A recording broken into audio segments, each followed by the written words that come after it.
সপ্তম শ্রেণীর শিক্ষার্থী বন্ধুরা, আসসালামু আলাইকুম। আশা করি তোমরা সবাই ভালো আছো। আজকে তোমাদের বিজ্ঞান বইয়ের দ্বিতীয় অধ্যায় অণু পরমাণু। দেখো, অণু পরমাণু এই অধ্যায়টা বের করো। এখান থেকে আজকে ক্লাসটা শুরু। দেখো, এই অধ্যায়ের প্রথমেই দেয়া আছে এই অধ্যায়ে কি কি আছে।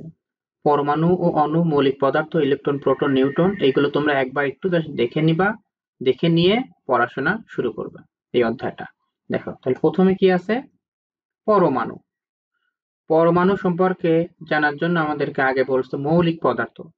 তো মৌলিক পদার্থ কি, একটু রিডিং করবে তোমরা। এভাবে দেখো যে আমাদের চারপাশে কত রকম পদার্থ: মেঘ, সমুদ্র, মাটি, পাথর, ঘর বাড়ি, মানুষজন, গাছপালা, খাল, নদী, পশু পাখি। ওকে, এগুলো বলছে। পড়ার পূর্বে দেখো যে এই লক্ষ কোটি ধরনের পদার্থ নিশ্চয়ই তৈরি হয়েছে লক্ষ কোটি উপাদান দিয়ে। এটা তোমরা হয়তো ভাবছো, ওকে, তোমরা হয়তো ভেবেছো, কিন্তু না, আসল কথা সেটা না। আমাদের এই যে লক্ষ কোটি পদার্থ তৈরি হয়েছে মাত্র মৌলিক পদার্থ যে কয়টা আছে, যেমন 98টি মৌলিক পদার্থ যা প্রকৃতিতে পাওয়া যায়।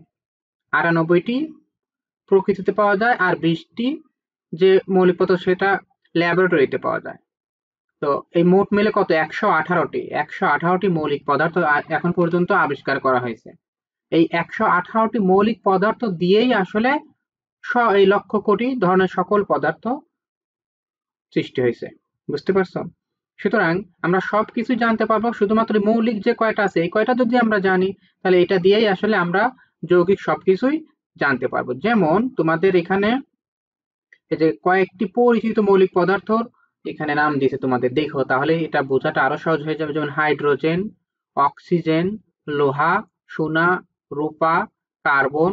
এইগুলো আমরা কিন্তু এই যে এইগুলো যেমন জানি, লোহা আমরা সবাই দেখছি, সোনা, রূপা, এগুলো কিন্তু আমরা সবাই দেখছি, এবং আমরা জানি অক্সিজেন ছাড়া মানুষ বাঁচতে পারে না।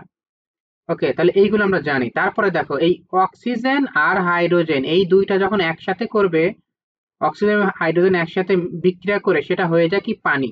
তাহলে পানির মধ্যে কি কি থাকে? দুইটা থেকে হাইড্রোজেন এবং অক্সিজেন। সুতরাং পানি কিন্তু কি? যৌগিক পদার্থ, মৌলিক না। তাহলে মৌলিক কোনটা? যার মধ্যে একটা একটা থাকবে, যে এইগুলো আলাদা আলাদা যেটা সেটা মৌলিক।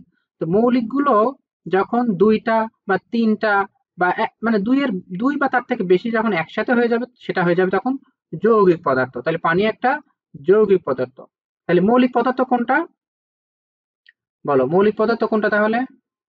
যে পদার্থকে ভাঙলে, যে দেখো, যে পদার্থ ভাঙলে সেই পদার্থ ছাড়া অন্য কোনো পদার্থ পাওয়া যায় না, তাকে মৌলিক পদার্থ বলে। বুঝতে পারছো? সুতরাং এটা যেহেতু এই টপিকসটাই মৌলিক পদার্থ, তোমরা এইটুকু মুখস্থ করে ফেলবে যে যে পদার্থ ভাঙলে সেই পদার্থ ছাড়া অন্য কোনো পদার্থ পাওয়া যায় না, তাকে মৌলিক পদার্থ বলে। আমি আশা করি তোমরা ষষ্ঠ শ্রেণীতে এটা পড়ে আসছো, সুতরাং এটা সহজ, তোমরা একটু মুখস্থ করে ফেলবে। এবং এই যে আরেকটা তথ্য মনে রাখবে যে 98টি মৌলিক পদার্থ যেগুলো আসলে প্রকৃতিতে পাওয়া যাচ্ছে, আর 20টি মৌলিক পদার্থ ল্যাবরেটরিতে পাওয়া যাচ্ছে, যেটা মোট মিলে কত? 118টি মৌলিক পদার্থ। ওকে, তারপর দেখো তোমাদের কি আছে। এই পদার্থগুলো, এই যে মৌলিক পদার্থ, এই পদার্থকে একটা ভাঙলে আবার কি পাবো আমরা? অণু পাবো। প্রথমে পদার্থ ভাঙলে কি পাবো? অণু পাবো। তারপরে সেটাকে ভাঙলে পরমাণু পাবো। ওকে, সেই পরমাণুকে আবার ভাঙবো যখন, তখন ইলেকট্রন, প্রোটন এবং নিউট্রন পাবো। ঠিক আছে, একটু কঠিন হয়ে যেতে পারে তোমাদের কাছে। তো তার আগে এই যে যৌগিক পদার্থের সংজ্ঞাটা একটু দেখে নেওয়া যায়। যৌগিক পদার্থ তাহলে কোনটা? যে সকল পদার্থকে ভাঙলে দুই বা দুইয়ের বেশি আর কি মৌলিক পদার্থ পাওয়া যায়, সেগুলোকে যৌগিক পদার্থ বলে। তাহলে মৌলিক পদার্থ যেটাকে ভাঙলে শুধু একটাই পাবে, আর যৌগিক পদার্থ কি? দুইটা বা তার বেশি পাইলে সেটা যৌগিক পদার্থ। তাহলে এই সংজ্ঞাটা তোমরা একটু মুখস্থ করে ফেলবে। এরপর আসো দেখি ইলেকট্রন, প্রোটন এবং নিউট্রন সম্পর্কে। তো এই যে 98টি মৌলিক পদার্থ তালিকা পেলে, এই পৃথিবীতে সবকিছুই দিয়েই তৈরি হয়েছে এই মৌলিক পদার্থ দিয়ে। ওকে, আচ্ছা, তারপর এই মৌলিক পদার্থ তৈরি হয়েছে যেগুলো, সেগুলো হচ্ছে দেখা বলছে কি? পরমাণু দিয়ে। মৌলিক পদার্থ গুলোকে ভাঙলে সেটাকে আমরা পাবো কি? পরমাণু। বুঝতে পারছো? পদার্থ যেমন যৌগিক পদার্থকে ভেঙে ফেললে আমরা মৌলিক পদার্থ পাবো, সেই মৌলিক পদার্থকে যখন আমরা ভাঙবো তখন কি পাবো? সেখানে পরমাণু। মনে রাখবো কি? মৌলিক পদার্থকে ভাঙলে পাবো পরমাণু। এই পরমাণুগুলো আবার তিনটা কণা দিয়ে তৈরি, যার নাম, একটার নাম ইলেকট্রন, আর একটার নাম প্রোটন, আর একটার নাম নিউট্রন। বুঝতে পারছো? তাহলে আমরা কি শিখলাম? আমি একটু রিপিট করছি এই কারণে যেন তোমাদের মাথায় থাকে, যেন বুঝতে পারো। আমি যদি খুব দ্রুত বলে চলে যাই, তোমাদের মাথায় থাকলো না, তোমরা বুঝতে পারলে না, সেই রকম পাণ্ডিত্য দেখে আসলে লাভ নেই। আমি চেষ্টা করি তোমাদের জন্য যেন সহজভাবে মনে রাখা যায় সেই উপায়টা বলে দেওয়ার জন্য। ওকে, সো প্রথমে যৌগিক পদার্থকে ভাঙলে দেখো, যৌগিক পদার্থকে ভাঙলে পাবো মৌলিক পদার্থ, সেই মৌলিক পদার্থকে ভাঙলে আমরা পাবো পরমাণু। যদিও তার আগে অণু পাওয়া যায়, তোমাদের বইটাতে দেয়া নাই, উপর মানে বড় ক্লাসে আমরা তোমরা দেখতে পারবে এটা। এখন দেখো যে মৌলিক পদার্থকে ভাঙলে পাবো পরমাণু। ওকে, মৌলিক পদার্থকে ভাঙলে পরমাণু, সেই পরমাণুকে ভাঙলে আবার কি পাবো? ইলেকট্রন, প্রোটন এবং নিউট্রন। তো ইলেকট্রন, প্রোটন আর নিউট্রন কিরকম ভাবে থাকে? যে ইলেকট্রন এর চার্জ হচ্ছে ঋণাত্মক, নেগেটিভ, আর প্রোটনের চার্জ হচ্ছে পজিটিভ, ধনাত্মক। আর নিউট্রন এটার কোনো চার্জ নাই, ধনাত্মক না ঋণাত্মক না। ইলেকট্রন থাকে একটা পরমাণুর চারিদিক দিয়ে, বাহিরে থাকে, আর প্রোটন এবং নিউট্রন ভিতরে থাকে, একদম মাঝখানে থাকে। বুঝতে পারছো? জাস্ট এতটুকু বলে রাখলাম।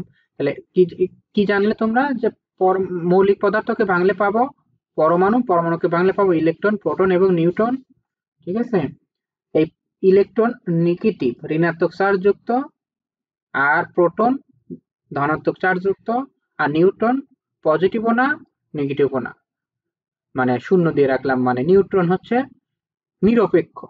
ঠিক আছে? ওকে, এরপর দেখো তোমাদের একটু একটু করে কঠিন হচ্ছে যে পরমাণুর গঠন। তো আমরা দেখলাম যে পরমাণু কি দিয়ে গঠিত হয়? ইলেকট্রন, প্রোটন আর নিউট্রন দিয়ে তৈরি। ওকে, ইলেকট্রন, প্রোটন আর নিউট্রন দিয়ে তৈরি মৌলিক পদার্থের সবচেয়ে ছোট একক হচ্ছে পরমাণু। তাহলে ছোট একক পরমাণু বলতে বোঝাচ্ছে যে এই যে মৌলিক পদার্থকে ভাঙলে আমরা পাবো হচ্ছে পরমাণু। ওকে, এই পরমাণুগুলো এত ছোট যে তোমরা কখনো সেগুলো দেখতে পাও না, কিন্তু যদি দেখার উপায় থাকতো তাহলে দেখতে। পরমাণুগুলো মাঝখানে আছে প্রোটন, ওই আমি বললাম যে পরমাণুর মাঝখানে থাকে কি প্রোটন আর নিউট্রন, এবং খুবই ছোট নিউক্লিয়াস, মানে একদম মাঝখানে যে থাকবে নিউক্লিয়াস বলবো এটাকে, সেটি ঘুরছে ইলেকট্রন, অর্থাৎ তাকে চারিদিক দিয়ে ঘুরছে ইলেকট্রন। বললাম যে ইলেকট্রনটা চারিদিক দিয়ে থাকে, আর মাঝখানে থাকে প্রোটন এবং নিউট্রন। আসলে তারপর কি বলছে দেখো, এই যে এক লাইনে তোমাদেরকে পরমাণু গঠনের কথা বলে দেওয়া হলো, তোমরা চিন্তাও করতে পারবে না কত হাজার বছর ধরে কত শত বিজ্ঞানী এত গবেষণা করে এই শেষ পর্যন্ত এটা বের করতে পেরেছে। কেননা দেখো, এটা যেহেতু খুবই ছোট, খালি চোখে দেখা যায় না, অণুবীক্ষণ যন্ত্র দিয়ে দেখে দেখে দেখে দেখে গবেষণা করে, অনেক বছর ধরে গবেষণা করে এটা বের করছে যে পরমাণু, সেটাকে ভাঙলে ইলেকট্রন, প্রোটন এবং নিউট্রন পাওয়া যায়। এটা এই কথাটা আবার কেন বলছে দেখো, প্রথমে মৌলিক পদার্থকে, মানে যৌগিক পদার্থকে ভেঙে যখন মৌলিক পদার্থ বের করছিল, তখন বিজ্ঞানীরা ভাবতো যে এই মৌলিক পদার্থকে আর মনে হয় ভাঙা যায় না, এটাই তাদের বিশ্বাস ছিল। এরপর সেই মৌলিক পদার্থকে ভেঙে অণু বানালো, যখন অণু পেলো, তারপরে ভাবলো যে এই, বা পরমাণু যখন পেয়েছে তখন ভাবছে এই পরমাণু, এই যে দেখছো এখানে বলেওছে যে একক হচ্ছে পরমাণু, এই পরমাণুকে আর ভাঙা যায় না। হ্যাঁ, এত ছোট যে এটাকে আর ভাঙা যায় না, এরকম একটা ডিসিশন নিয়েছিল বিজ্ঞানীরা। এরপরে গবেষণা করে করে দেখছে যে না, পরমাণুকেও ভেঙে আবার কি আছে? ইলেকট্রন, প্রোটন এবং নিউট্রন। সুতরাং এই কাজগুলো করতে দেখো হাজার বছর ধরে এই বিজ্ঞানীরা এই কাজগুলো করে গেছে। ঠিক আছে, আশা করি তোমরা বুঝতে পারছো। তারপরে তোমাদের দেখো আমি যেটা বলছি যে পজিটিভ পজিটিভ বিকর্ষণ, মানে আকর্ষণ কখন করে? যে একটা একটা পজিটিভ আর একটা নেগেটিভ যদি হয় তাহলে সেটা আকর্ষণ করবে। ঠিক আছে, পজিটিভ এবং নেগেটিভ হলে আকর্ষণ করবে, দুইটাই যদি নেগেটিভ হয় তাও বিকর্ষণ করবে, তারপরে দুইটাই যদি পজিটিভ হয় তাও বিকর্ষণ করবে। ওকে, তাহলে এক ধরনের চার্জ একে অন্যকে বিকর্ষণ করে, এক ধরনের মানে দুইটাই পজিটিভ অথবা দুইটাই নেগেটিভ।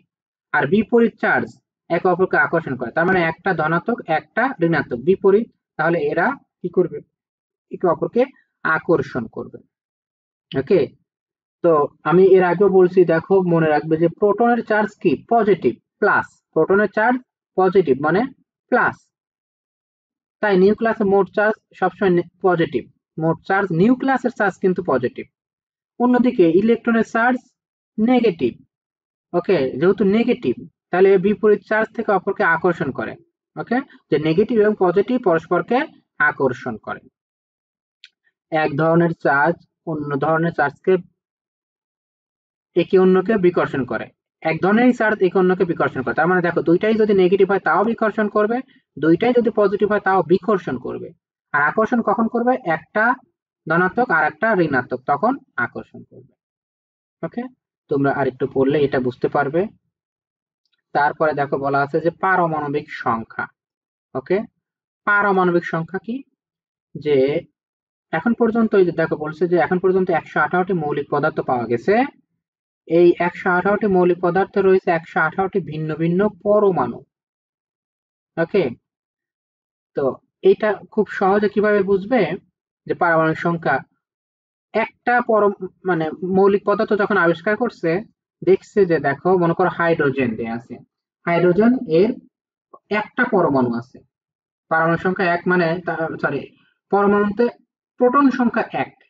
পারমাণবিক সংখ্যা বলতে প্রোটন সংখ্যা, একটা পরমাণুতে কয়টা প্রোটন আছে সেটাকে বলা হয় পারমাণবিক সংখ্যা। ওকে, এটা মুখস্থ করে ফেলো তোমরা, তাহলে এটা বুঝতে পারবে যে একটা পরমাণুতে যে কয়টা প্রোটন থাকে তাকে পারমাণবিক সংখ্যা বলা হয়। ঠিক আছে, এটা যদি মুখস্থ করো তাহলে তোমাদের এই ক্লাসটা বুঝতে আরো সহজ হবে।